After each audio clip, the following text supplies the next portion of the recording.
Coming to you from the My Little Falls studio here in beautiful Little Falls, New York. It's your host, Scott Kinville, and another episode of Marty's Illegal Stick.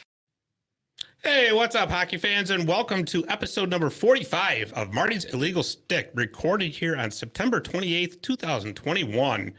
We're on Tuesday instead of a Wednesday. We're kind of screwed up because of my work schedule, but that's okay. We can adjust, right, guys? We can do it. No. I got faith in all of you.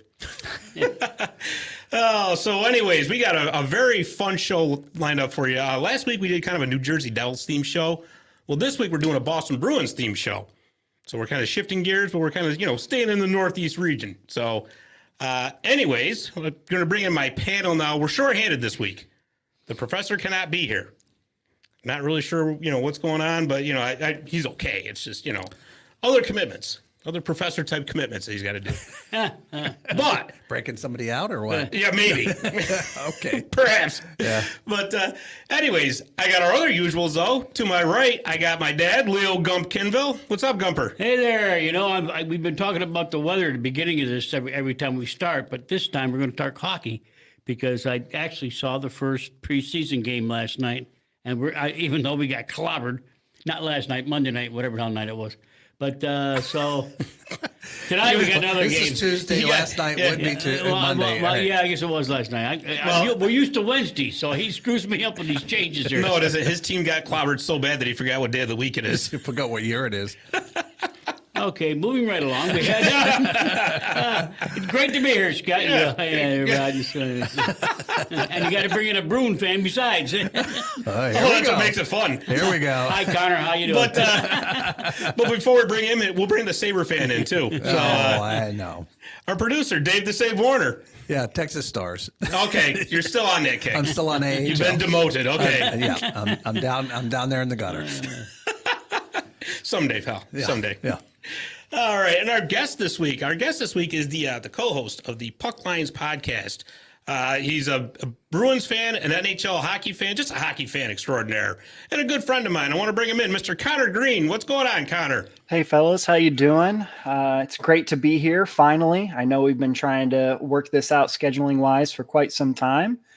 I'm happy to be here. I'm happy that you have some Bruin-esque paraphernalia on for my visit. Makes me happy to see. I do. It's from a benefit game I played at the Warrior Ice Arena where the Bruins practice. Oh wow, that's impressive.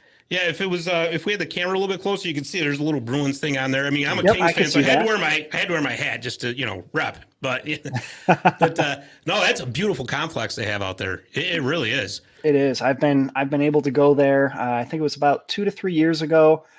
When they made their cup run final against the Blues, I got to go and see some practices in the first round of the playoffs. And it was pretty neat to be there in that atmosphere. The place was packed.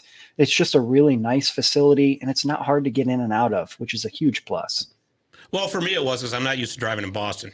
But That's considering I took a wrong turn. That's one wrong turn and you're gone forever. Oh yeah, pretty much. Oh my God, I felt like Clark in European Vacation. Look, kids, Big Ben in Parliament. It doesn't help that most of the roads in Boston are all one ways, so that doesn't help in the least bit. And they changed their names, both going over and back too. Yeah.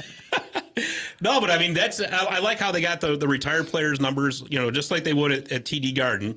But I'll tell you, we played the game during the day, and what a different dynamic with that one wall being all windows. Yeah, did they have the shade down? No. Or was it up? It was up. Wow. And it was weird because, on one half of the ice you had sunlight, and then on the other half of the ice you had, obviously artificial light. Mm-hmm. And it just, it was obviously it was all right, but it's an entirely different dynamic. Yeah, and one of the things that I think is neat, and if you haven't seen the Warrior Ice Arena, go and Google a picture of it. When those curtains are open, you can see the traffic on the highway right outside the facility, which is really trippy when you're sitting in the stands trying to watch the ice. Oh, yeah. Oh, I can imagine. I was too busy, trying to stay on my feet on the ice, but that's yeah. Because the team we played was pretty good. They spanked us, but that's all right. Yeah, it's all right. A for effort. That's right. That's right. So anyways, how long have you been a hockey fan? And I guess more importantly, been a Bruins fan? Well, I've been a hockey fan longer than I've been a Bruins fan. My dad is from the Michigan area. His brother's a diehard Detroit Red Wings fan. I grew up where I had little Yzerman and Shanahan jerseys, but I didn't really strictly follow hockey religiously until about 2009, 2010. I was a huge baseball player when I was growing up, so that kind of took my focus. Then when I was in high school, I kind of surrounded myself with some friends that were all hockey fans. And of course, living in Connecticut at the time, surrounded by a lot of Bruins fans. And I picked up my fandom there. And what's really weird is my first full-fledged season watching every single game without missing anything. They won the Stanley Cup. And I got to go to the parade as well.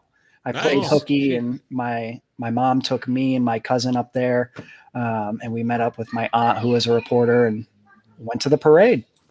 That's really cool. That is really cool. And so did you ever get to the Joe when you were out in Detroit, or?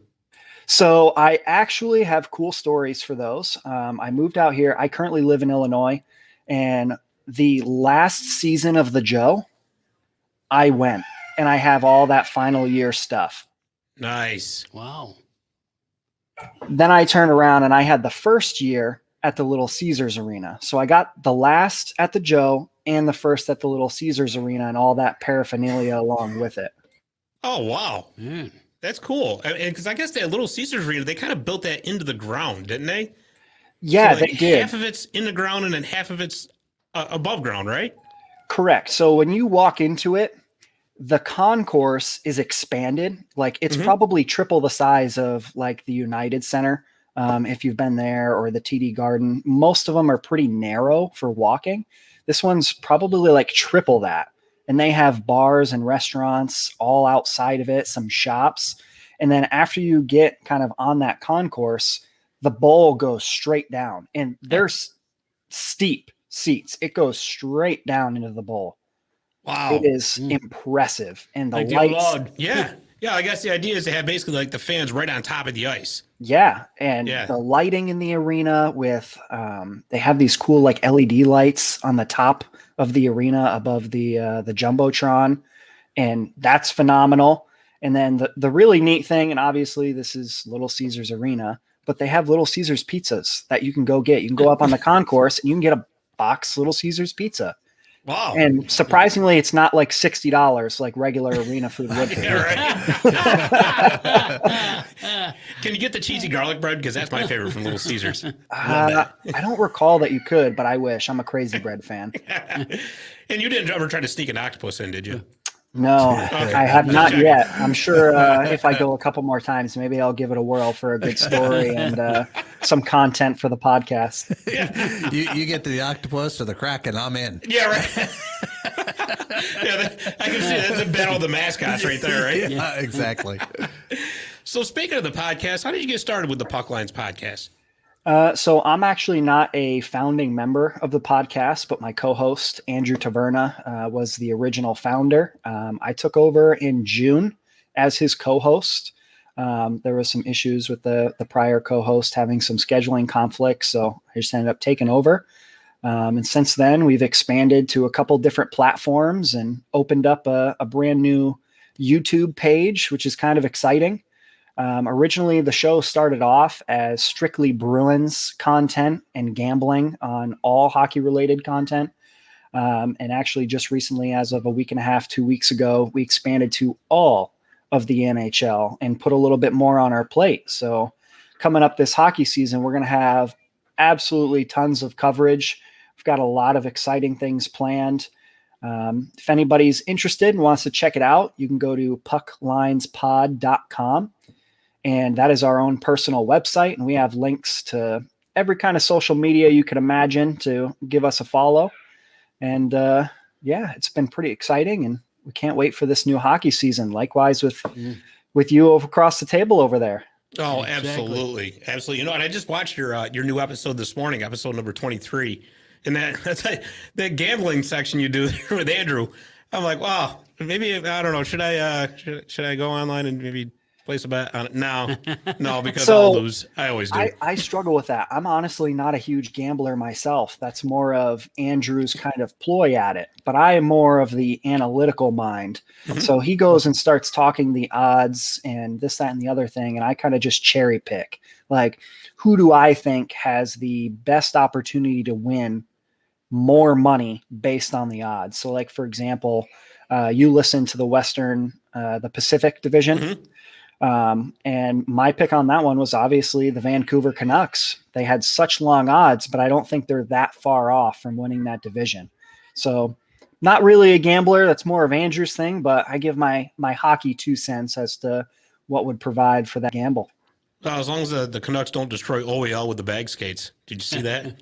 Yeah, I saw that. And I saw that man. Connor Garland was puking behind the net. No. He was so gassed. Travis Green says, I'm not holding back. That's at day one. Apparently they've got more problems than Quinn Hughes and Elias Pettersson contracts in Vancouver. I think so.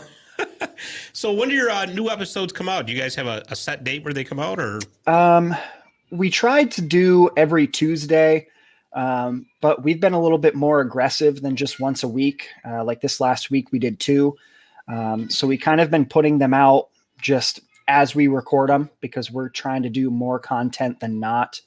And we're going to start doing some kind of quick reaction takes. So if something happens, say that the Los Angeles Kings decide to trade for that Jack Eichel, our aim is to put out a video, maybe a 5 to 10 minute video of reaction and breakdown of it and get it out there and kind of just sprinkle in a long podcast here and there. If you do, I'll send you a video. It'll be like with me, like doing what Connor Garland did. It's just barfing. I get it. That's it. Scott, I'll throw up for you. Yeah, he's going to the Rangers anyway. I don't know what you're worried He ain't going to Rangers. I don't want him. Yep. I mean, it does look like he's going to end up going to the Rangers, in my opinion. I know everybody on my side of the table in Boston's, up in arms. They would love to have him. It's just not feasible until Eichel reaches that no move protection where he gets to demand where he goes, in my opinion. Right. And don't get me started on Buffalo, but they've really screwed the pooch with this one. Yeah. Oh, yeah. Absolutely. I mean, and the other end of that only is this one. Yeah, right. Yeah, right. The other end of that too is just the demand that they want in return, and you're never going to get that 4 first-round picks or equivalent for him. Not at this point. There's no way. Not when he's not healthy, and No. they don't even want to make concessions to let him have his surgery to make him healthy. Right. Which, I get it on the business aspect, but you're now potentially trolling into the waters of, are you going to ruin Jack Eichel's career because of this issue? Mm-hmm. Oh, I agree. I definitely agree. And that 10 million AAV doesn't help either, especially with, but say what, 75% of the league bought it up against the cap because of the flat cap. I don't see that move getting made anytime soon, to be perfectly honest with you. Yeah, and the COVID world of the NHL contract definitely doesn't make it any easier on Buffalo trying to move him. No, not at all. Not at all. No. But I will say this, that training camps are now open.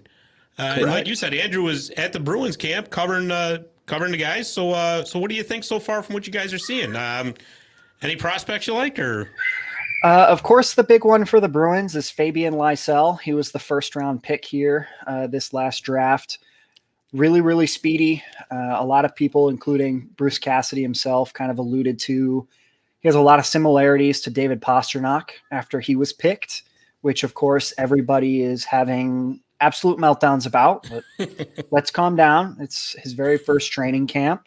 But I think the one for us on our podcast here that's really impressed us the most is Jake DeBrusk. He's not really a prospect, but he had an awful last couple of seasons. He's coming to training camp and his effort has looked kind of questionable. But the preseason game that they had, he blew the doors off. He bookended the game, scored the first and the shootout winner, was involved physically and all over the score sheet. Right now, he and John Moore, who've missed some time and just bad play amongst the two of them, have been the biggest players to impress, which should be, a pretty nice thing as far as the Bruins go. Where the Bruins are as a team, they're not really looking for prospects to make an impact as far as training camps go, because they're not really going to rely on it. Right. So a lot of the picks here, they're just looking at, have you improved? Okay, there you go. Back to your, WHL, CHL team or the AHL. Right. So you think Lysell goes back, or does he perhaps make the team out opening night? Or he survived the first cut. They didn't send him back yet.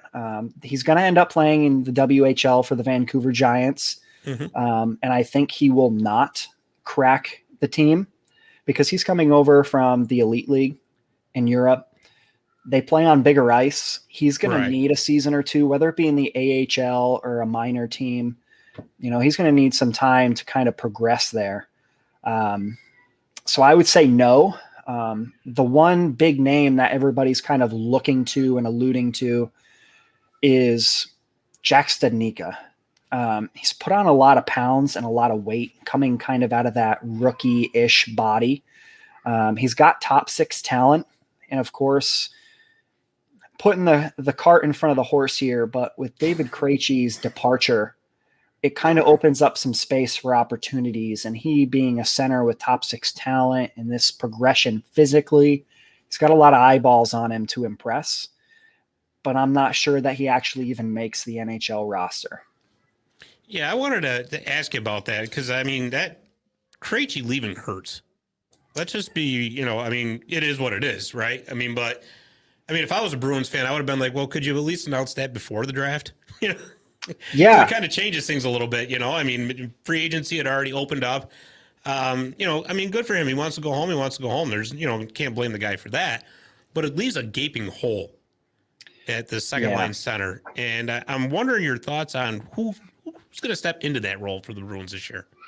Well, right now, it looks like they're going to take Charlie Coyle from the third line center and bump him up. They're paying him like a second line center, whether his production is worth it or not. And to be honest, his production hasn't been great, but he had an injury last season in his knee that he got surgically repaired. So the Bruins and all of us fans and media are kind of hopeful that he will take a good step in the right direction and fill that void. It's just really hurtful as a Bruins fan myself that David Krejci waited until the Bruins finally got him a star winger to play with him to leave. That is just brutal. But on the flip side of that, I think the organization knew what was going to happen.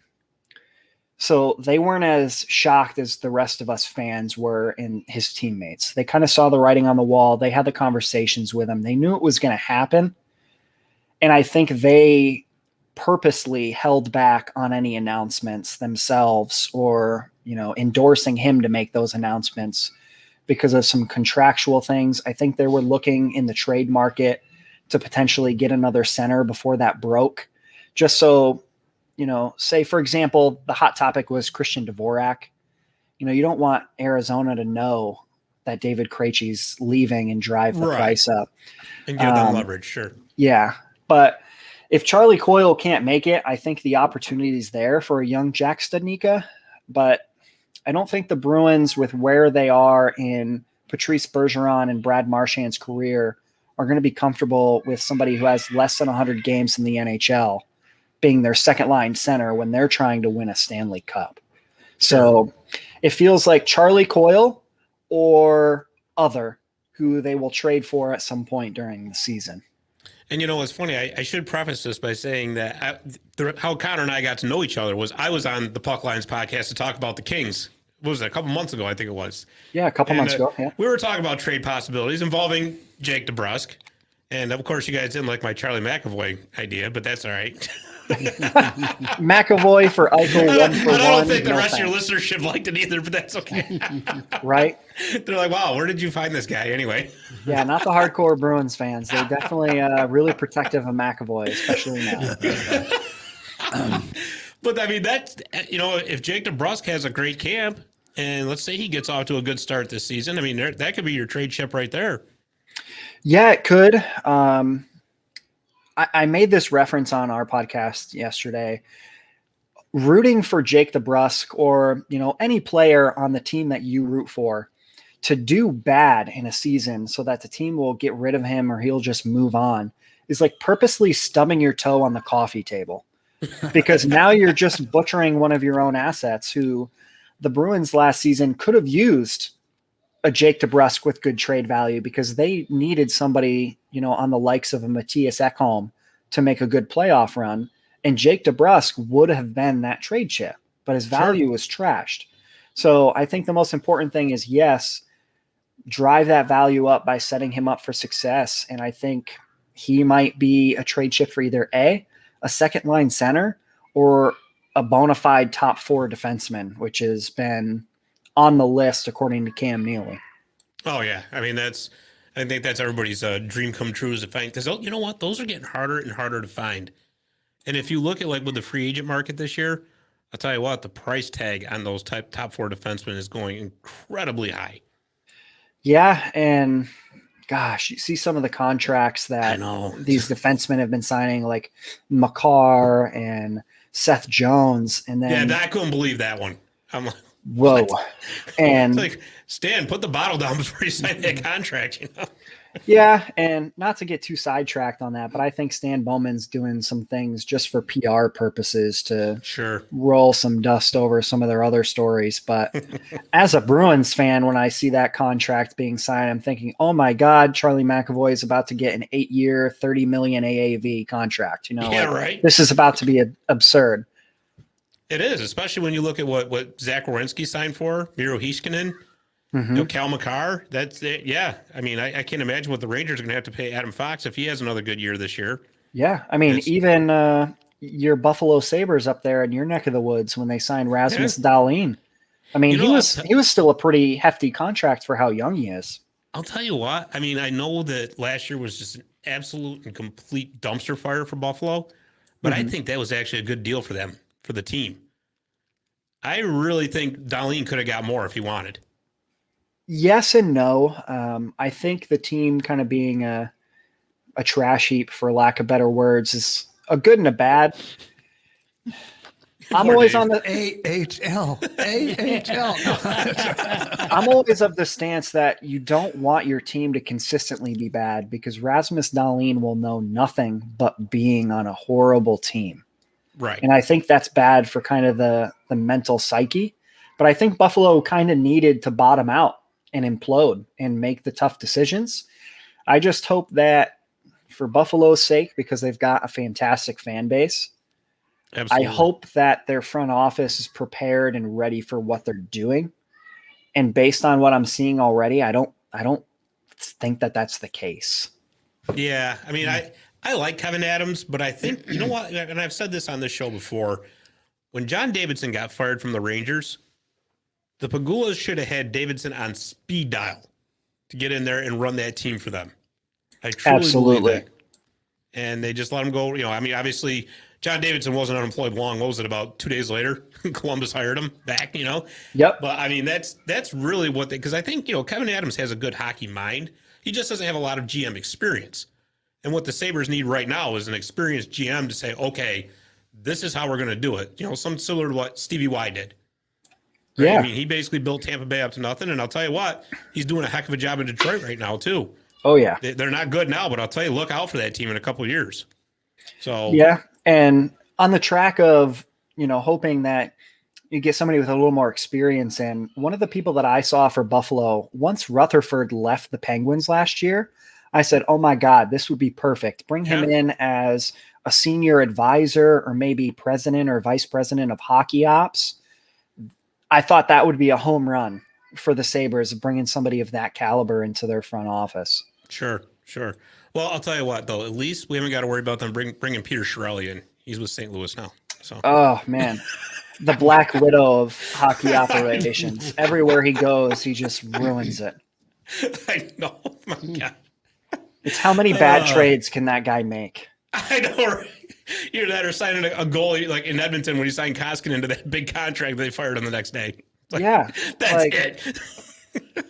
I mean, as bad as that is, I almost feel like part of that's on, upper management in the organization. Oh, sure. Why did you let him sign that contract if you're going to gas him the next day? Right, because it's not like that was a spur of the moment thing. They knew what they were going to do. Yeah, exactly. Those negotiations didn't start overnight. Right.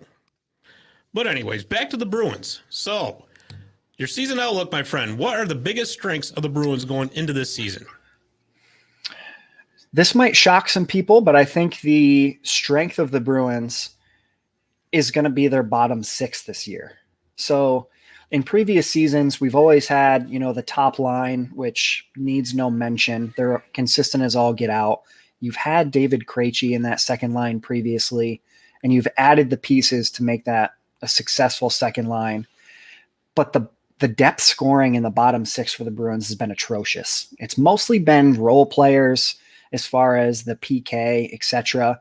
But with adding Nosek, Eric Halla, Nick Foligno into the mix, they're getting a lot of established talent who can play and who can score.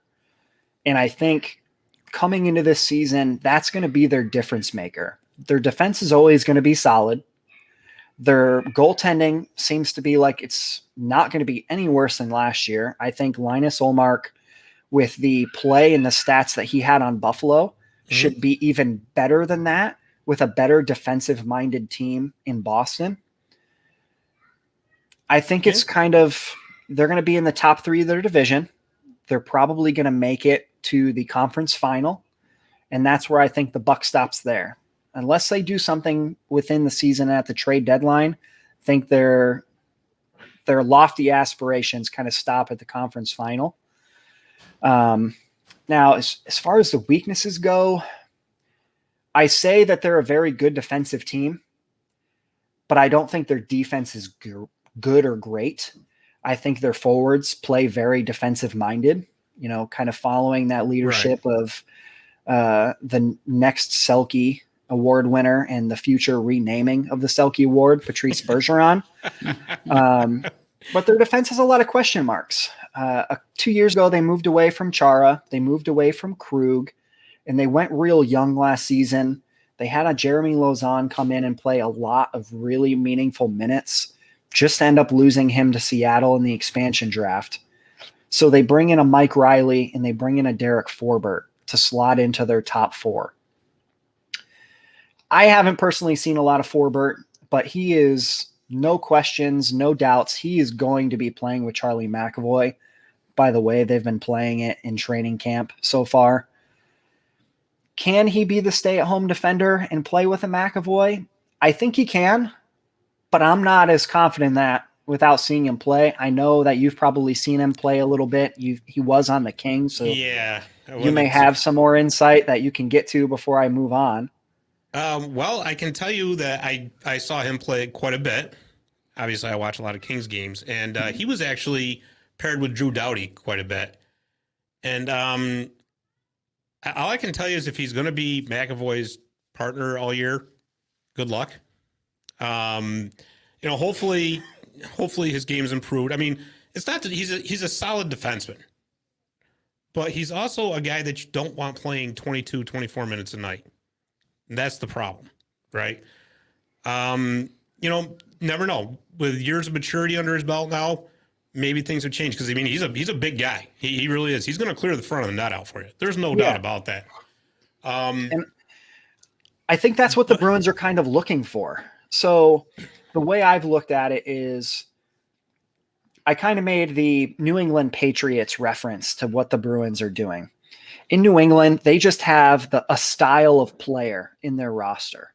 And it doesn't matter who it is, as long as it fits that style of player. Well, McAvoy played with Chara when he came in the league. Somebody who's big, going to stay at home, play the defensive side of the puck hard, and he's going to clear everything out in front of the net. Well, I think now they're trying to go back to that a little bit. Have somebody like Forbert, who's huge, can play the size and the physicality, but is going to be more focused on staying home and protecting that net so McAvoy can wheel and deal and do what he needs to do on the offensive side. So I'm torn with Forbert because I think he can fit the bill defensively. I just don't know how that's going to translate with McAvoy in that tandem. Yeah. And that's my concern. If you tell me that he played with Doughty and it wasn't really that great, no. Well, everybody compares Charlie McAvoy to Drew Doughty by the way he plays. So that's probably a little concerning.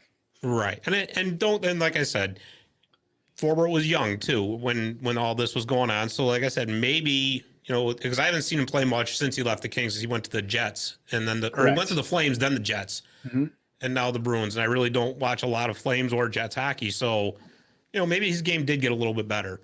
Like I said, my main concern with him is the amount of minutes he's going to have to play if he's going to be paired up with Charlie McAvoy. That's the concerning part. I will say that Eric Holla was a great acquisition. Always an underrated player, always. Yes. Just like when they got Craig Smith last year, another guy who is Mr. Unappreciated, but is Mr. Solid all at the same time, Yeah. When the Bruins signed Craig Smith, everybody was like, oh, okay, well, this is another third line player. Here we go. Another Bruins off season. And I was in the same boat. Said, okay, well, we signed another, third line player. He's going to be solid. Maybe he'll give us some depth scoring. And oh my God, is he better than what the expectations were? He moved up to the second line. He produced. He played some time on the first line through some injuries. And he was like steady Eddie. And he is super consistent with his effort on the ice. You never see him kind of lollygagging into the corners, fighting for pucks, which in my opinion, just is the epitome of what a Taylor Hall needs on his line. And I think that style of play is going to fit really well with Charlie Coyle going into that 2C slot this season, because Charlie Coyle is a big, heavy body who likes to get into the corners and play the puck control game. So it's got the potential. I've seen a lot of hot takes that Charlie Coyle is going to have the best season of his life. I hope so, for you guys' sake. He's probably never played with better wingers, that's for sure. Oh, yeah, he's going to have absolutely. Taylor Hall and Craig Smith on his line, because people forget Craig Smith is a consistent 15 to 20 goal a year guy. Just nobody knows it. Yeah. But I do want to ask you, though, the last burning question here as far as the Bruins go, is Tukka Rask done? Tukka Rask is not done. Tukka Rask will be back in a Bruins uniform. Oh, okay. And interesting. You can almost book that. He's had multiple appearances at events and media in Boston. And he said every single time, Boston is my home. I love this city. I want to be here. I love the Boston Bruins. I don't want to play for any other team. He said, at this point in my career, money does not matter to me. Bruce Cassidy saying the same thing. Patrice Bergeron says the same thing. They've had talks with him. Sounds like he wants to come back. Everything is pointing in the direction that he's probably going to go on league minimum deals unless he decides to sign like a 2 to 3 year deal to extend it out. I'm more leaning in the evergreen, 1 to 2 year deal, maybe at league minimum to $1 million a year, strictly because of the contract that they signed Linus Ullmark to. It's a little bit 5 hefty. years, right? I think it was either 4 or 5 years, and it was $5 million. Okay. Because it's just, do they have any idea when he'll be back? And the reason I ask that is because if it works out with Ullmark and Swayman, do they really need to bring him back? You know what I mean? You don't want to upset the apple cart if it's working. Correct. I think they will. And so does Swayman does he have waiver eligibility still, or? Yes. Okay, well, that's so good. He's waiver exempt, so he can go up and down. And that was actually a big to-do before the season. They traded away Dan Vladar, who they were expecting to be a part of the tandem to begin the year, and they were expecting to have a tandem of Rask and Vladar at some point in the season. Okay. Then they went out and signed Linus Ullmark, surprised everybody, and everybody turned around and said, all right, well, this looks like another Tukka Rask style goalie who can take us there. Sounds good. But the problem then became, okay, if we sign Rask and we bring Rask back, Vladar has to go through waivers to go back down to the AHL. Right. So they traded him to the Flames to recoup the 3rd round pick that they gave up last season for Mike Riley. That's a win. Makes sense. So the way they're looking at it now is they can ride Linus Ullmark and Jeremy Swayman, who Jeremy Swayman, for anybody who doesn't know him, is the heir apparent to the goalie seat in Boston. He is going to be the future goalie. in my opinion. Now, could that change if Rask decided that he wanted to play another 4 to 5 years? Maybe. But I think the goal of the Bruins coming into the season was they want Jeremy Swayman to play in the AHL as much as possible and get a lion's share of the games. Sure. Because up until now, he's really only played college, so he hasn't played, a really long season. So will Rask come in and kind of rough up the jive there? I don't think so. I think it's always been their plan to get Jeremy Swayman back down into the AHL. And if you can get Rask for under $1 million, you're getting a Vezina level elite goaltender for dirt cheap, which is important in this COVID era. Sure it is. Yeah, because you have to have a solid tandem. I know Tampa has Vasilevsky and the Jets have Hellebuck, but for the most part, those days of one goaltender playing 75 to 80% of the games are done. Yeah. You have to have two solid goaltenders. There's just no getting around it. That was actually one of the topics on our podcast this week that we kind of skipped over because we ran out of time, but we want to cover it again in the future. Is the era of a number one goaltender is dead. It's dead and gone. The season's too long. It's too rigorous. The players are too good. You have to have solid tandem. And I think what's going to be interesting, and I think will be the end of the really big goalie contracts, is that Sergei Bobrovsky contract. Oh, I know, right? It looks awful now.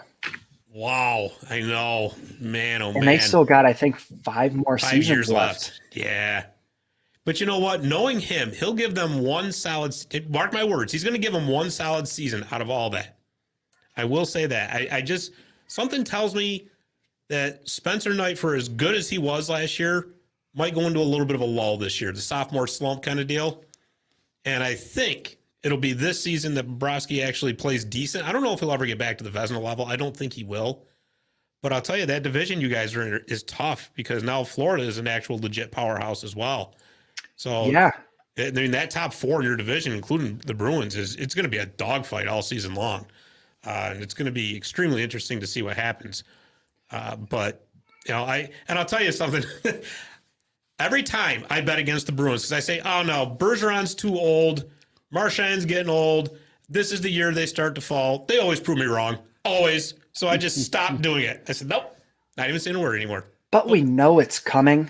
And as a Bruins fan, I have such bad anxiety with the fact that Bergeron's contract is up after this year, and we have no idea how much longer he's going to play.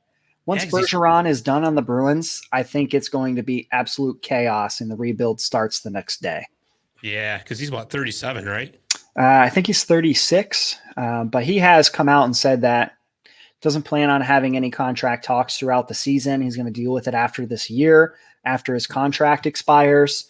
And he said he'll, reassess everything on a year-by-year basis, which doesn't sound great when you're a fan of the team. No, not at all. Well, I'll tell you what, buddy, we're going to get ready to go to our first commercial break. Before we get into Breakaway Trivia, though, let us know where we can find the Pucklines Podcast on social media. You can find us on Twitter and Facebook at Pucklines Pod.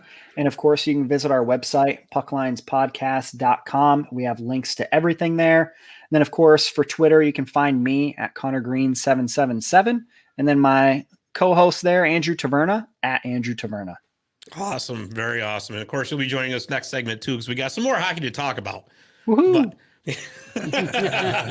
But we do got to get to our commercial break before Dave goes crazy here because we're talking about Sabres anyway. So, anyways, we're going to end this segment like we always do with Breakaway Trivia. Breakaway Trivia is brought to you by friend of the show, Jimmy, the Iceman McNeil's children's book, The Red and White Zamboni Ice Machine. To order your copy, you can email Jimmy at mac_iceman@hotmail.com. This week's Breakaway Trivia question is, which NHL franchise has the most all-time losses? The answer when we come back. Visit My Little Falls and stay connected with the latest news, information, and events in the city and the area. Our mission is to generate interest in the community and connect residents in a more meaningful way by facilitating deeper conversations about how these stories will shape the future of the Mohawk Valley. Join thousands of weekly visitors who stay up to date with feature stories, interviews, videos, our event calendar, and print publication, the Mohawk Valley Express. It's about timely local news, with the community, keeping citizens informed about important issues, telling about the people who live and work here, and giving locally owned businesses the opportunity to reach a very targeted audience of locals and tourists alike. It's a whole new form of media-rich content developed specifically for today's mobile lifestyle and listeners. You can download our iOS app in the iTunes Store, listen to our country music streaming radio station, or sign up for a weekly newsletter. Stop by today at mybuttafalls.com. You'll be glad you did.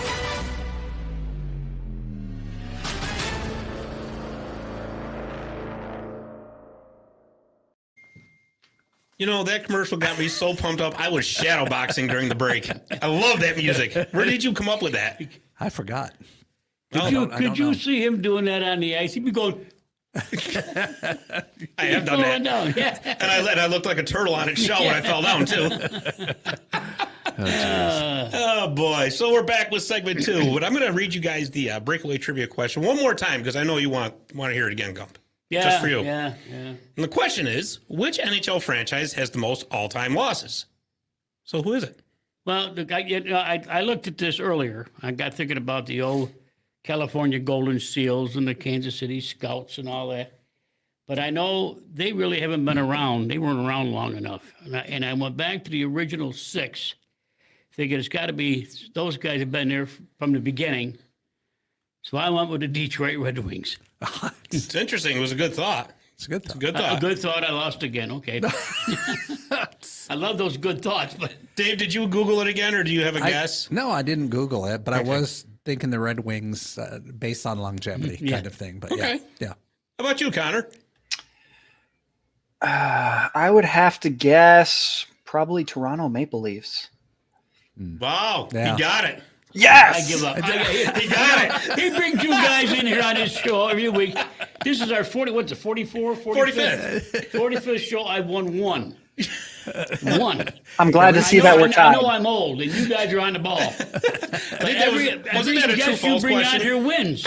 So I know you texted me the answer. Actually, he didn't. When you said Red Wings, I said, okay, he's thinking original 6. Yeah, I said, who's the original 6 team who's been the worst, the longest? So the Red Wings have won a lot of championships. Montreal's won a lot of championships. Toronto can't ever win, so it must be them. Actually, I was very surprised it was because they have what, 8 Stanley Cups, I think, because they won a lot during the 60s, and they won a few in the 50s and the 40s. I thought it was going to be the Rangers, to be honest with you. Not trying to break your chops, but I really thought it was going to.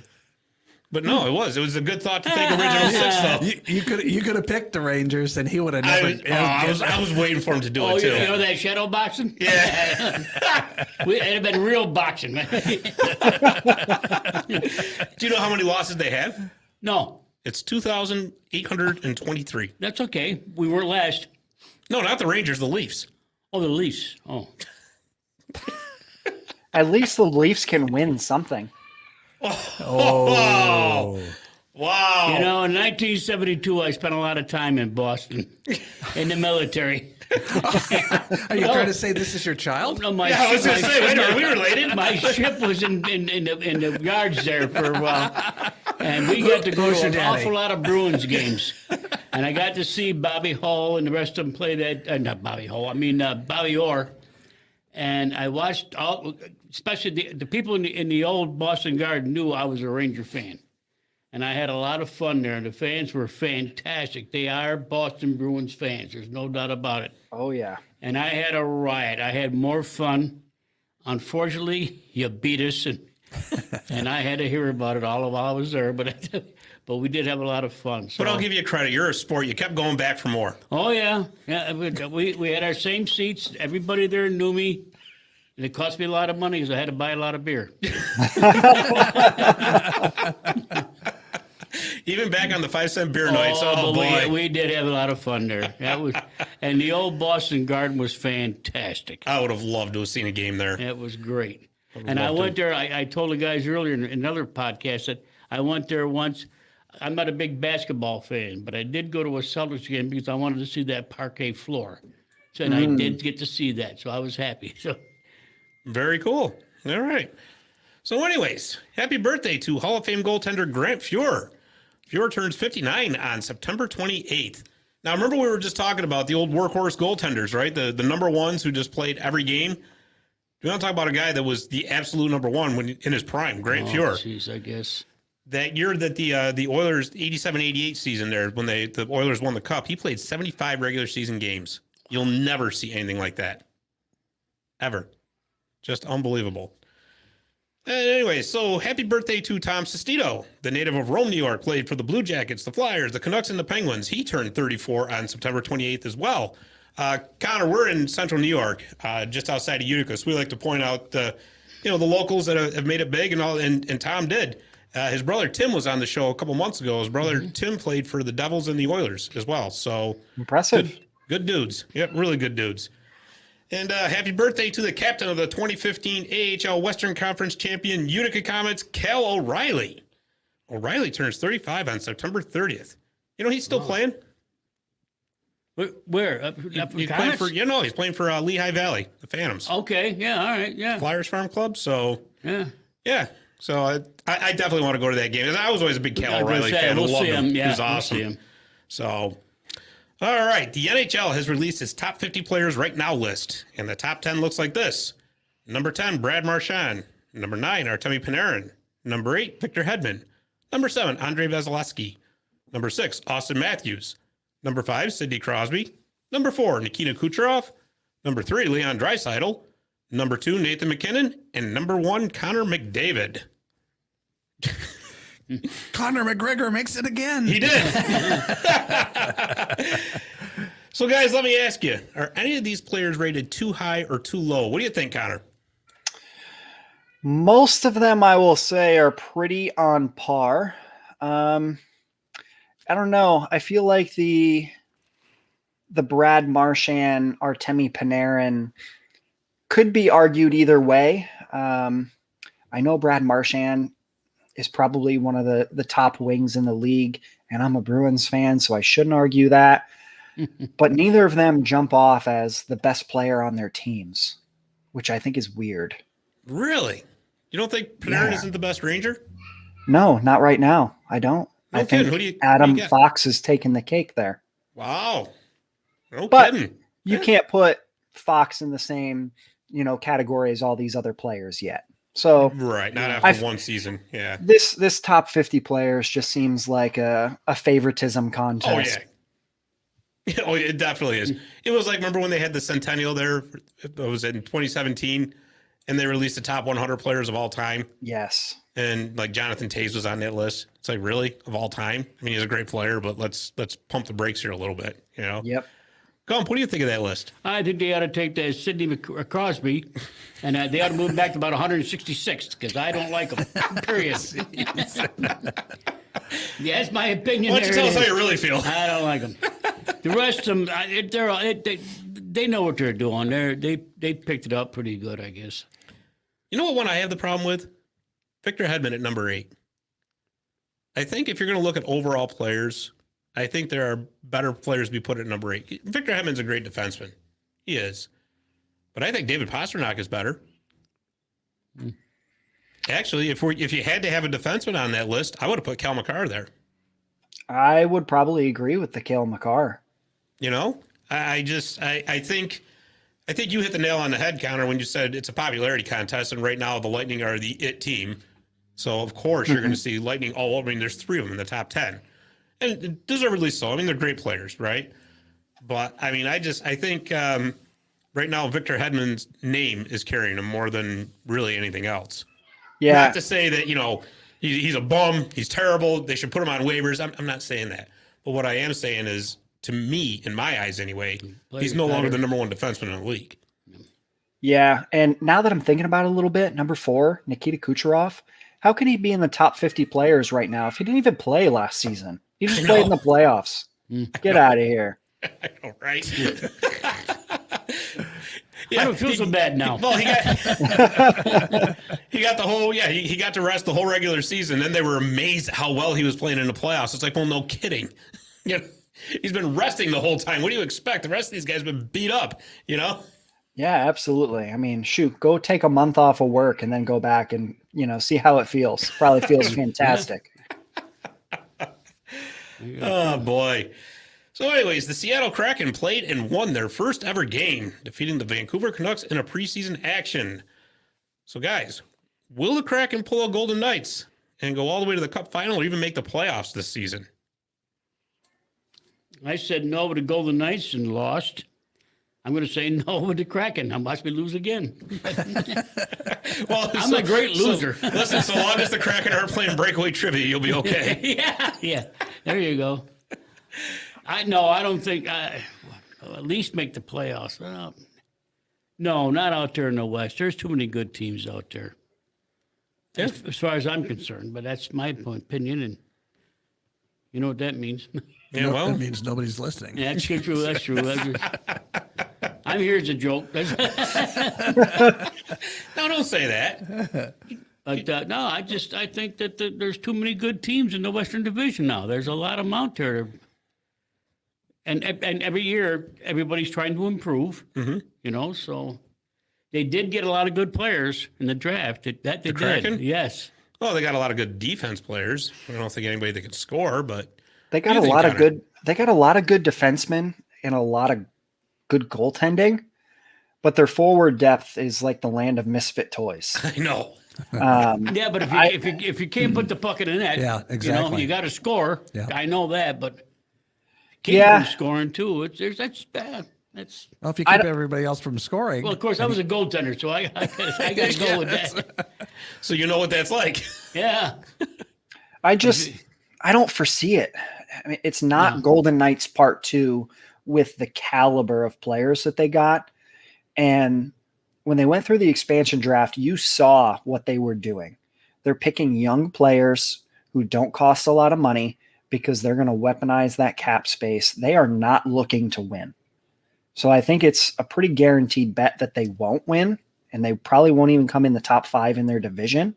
But I've seen some gambling books have them at a plus 800, higher in the rankings than the Kings and the Canucks in that division. You are absolutely out of your mind if you think the Krakens are going to crack the top 4 in their own division. No way. And I think a lot of that comes from two things. Admittingly enough, the Pacific Division is probably the weakest division in hockey. That division's wide open. Every single one of those teams in that division, including the Vegas Golden Knights, and people don't like to hear this, they have problems. So there's really, and I'm telling you, if the Vegas Golden Knights don't do it this year, you can start watching them start to decline a little bit. Because they've traded away a lot of their farm system to get to where they're at right now. And if these guys don't start producing, look out. And I'll tell you what's especially going to go over not too good is if they get off to a slow start with Marc-Andre Fleury being traded, oh boy. But anyways, that notwithstanding, I think there are some people out there that are kind of, they don't want to look like fools again by picking the Kraken last with what happened with the Golden Knights, right? But I think that whole Golden Knights thing was a one-off. There was just way too much talent available in that particular expansion draft that the Golden Knights had. And there were too many GMs out there at the time that were just giving away assets that never should have to protect one guy or to try to work their own cap. I think a lot of GMs learned their lesson this time. Yeah, I really would agree. Too many players just being given to the Golden Knights who turned out to be studs. Exactly. Exactly. And I don't see it. I think it's going to be a couple of years yet before the Kraken really start to emerge. I think they're going to need a couple of high draft picks. You can almost see it, right? Because 2022 and 2023 are very strong draft classes, especially in the top 5. There's generational talent available in both of those drafts. So it's almost like Ron Francis went like, hey guys, let's just be terrible for a couple of years so we can try to get those top picks and then look out in a few years. But I wasn't in his head, but you can almost kind of see that happening. We're trying to sneak a Kraken in, right? Oh man, with the puns, come on now. Yeah. Oh boy, the New York Rangers will be retiring Henrik Lundqvist's number 30 on January 28th. So speaking of the Rangers, and this is for you, Gump. Mika Zibanejad was quoted as saying, "We have to make the playoffs, and we have the team to do it." What do you think about that? Well, boy, it's tough. I watched them play the other night. Of course, they didn't have the whole team there either. And it is just preseason first game. They need a lot of help. They're young. They got some damn good players, but they need to put it all together. They got to get some chemistry, and they need to work on their goaltending. And I think they'll make the playoffs. I'm saying that because I'm a diehard Ranger fan, and I want them to make the playoffs. But we need help. There's no doubt about it. But they got the core. They may not. They're on their way. They're going to be a great team, but they need a little help. Everybody had to start, beat up a little bit before they raised up, and I think they're going to do it. I think they'll make it. How far they're going to go with it, I don't know. But as long as they make it into the playoffs, I'll be one happy camper. What do you think, Connor? So I know you listened to our last episode of the podcast, so you're going to hear this again. I think the Rangers are going to be the dark horse team to come out of the Eastern Conference. I really do. I like you, Connor. I like you. And I didn't even know that you were a Rangers fan. But I think Pops here is right. They've got all the pieces in place. They've got the two goaltenders. They just need them to perform. They've got the defensive prospects in that core. They just need them to age a little. And then, of course, the talent in their forward grouping is absolutely insane. I think they're going to make a trade some point in this season to upgrade. They're going to take 2 to 3 of those prospects from their forward group and put them into maybe a Jack Eichel type player, maybe not him, but somebody of that caliber to put them over the edge. And I think the thing that a lot of people aren't realizing is their division took a huge step back. The Penguins aren't going to be what they have been with Sidney Crosby and Evgeny Malkin not even starting the season. Malkin's missing up to 2 months. The Capitals are older. They're getting into a little more of a cap headache. They're going to regress.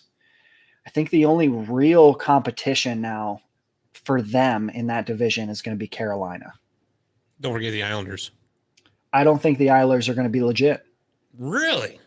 I don't. Wow. I think the Islanders and Lou Lamoriello's old boys club of every retiring veteran NHL player there is congregating on the island is not going to pan out. No kidding. Now, see, we're on the opposite ends of the spectrum there because I actually tend to think that the Islanders are the most complete team in the Eastern Conference. I don't. Just because they're built for the playoffs. They are, but you've got to four-line mentality. There. Yeah, I agree with that. So with their division being weak, yeah, okay, I could see that. But they still have to add major impactful talent in their forward group. They really, really need a pretty good scorer, and they need another top 4 defenseman. So what did they do? Well, they signed Zdeno Chara. Well, that's not going to help you in either topic. And then you hear them tied to a Vladimir Tarasenko in trade talks. Well, everything around that trade talk is Josh Bailey going the other way. How does that help you when you give away what you're trying to add? I don't see any impactful way that they can improve their team with their cap situation that they have to put them over that hump. I still think there are better teams in their division and in the conference. Like, I think Carolina and the Rangers are both better than the New York Islanders. Wow. And then when you talk the Atlantic division, I think you've got 4 to 5 heavy hitters in that division who they won't sneak past. Oh, that's interesting. So what do you think? Do you think Philadelphia improved enough? I think they improved enough outside of their goaltending. But I think they really kind of screwed up Carter Hart and his progression into the NHL. So earlier when I talked about Jeremy Swayman and the Bruins wanting him to be in the AHL, I think that's one of the major reasons. You saw a Matt Murray, a Carter Hart, and a Jordan Bennington. They came in and they had 2 great seasons. Some of them won cups during those seasons. And then it just completely dropped off. They were expected to be the number 1 goaltender, and they just couldn't muck it. And I think that's where the Flyers are going to end up. That goaltending, Carter Hart's probably not going to be right between the ears. because of last season, and that's where that buck stops. Man, it's funny you mentioned Matt Murray. Whatever happened to him? He was on such a trajectory. I mean, won 2 cups right in a row, and then all of a sudden it just seemed to completely fall apart. I don't even think that he won those cups. Marc-Andre Fleury won Fleury those wasn't cups. there. You're right. Yeah. He just benefited by some injuries and timing and the organization gambling on him and then giving up on that gamble a year and a half later. Yeah. Yeah, there's a lot to be said for that. There really is. And I think, like what I said with that Carter Hart happened in Pittsburgh, and with Sidney Crosby and Evgeny Malkin getting older, they can't afford to take that risk or that gamble, so they just moved on, cut bait. Yeah. Yeah, that's valid. That's valid. Of course, I mean they've kind of screwed up too by not upgrading their goaltending. Oh, Pittsburgh. Yeah. I think you're absolutely right about them as far as them being on the downhill slide. I mean, I just don't see Tristan Jarry being the guy. I don't. No.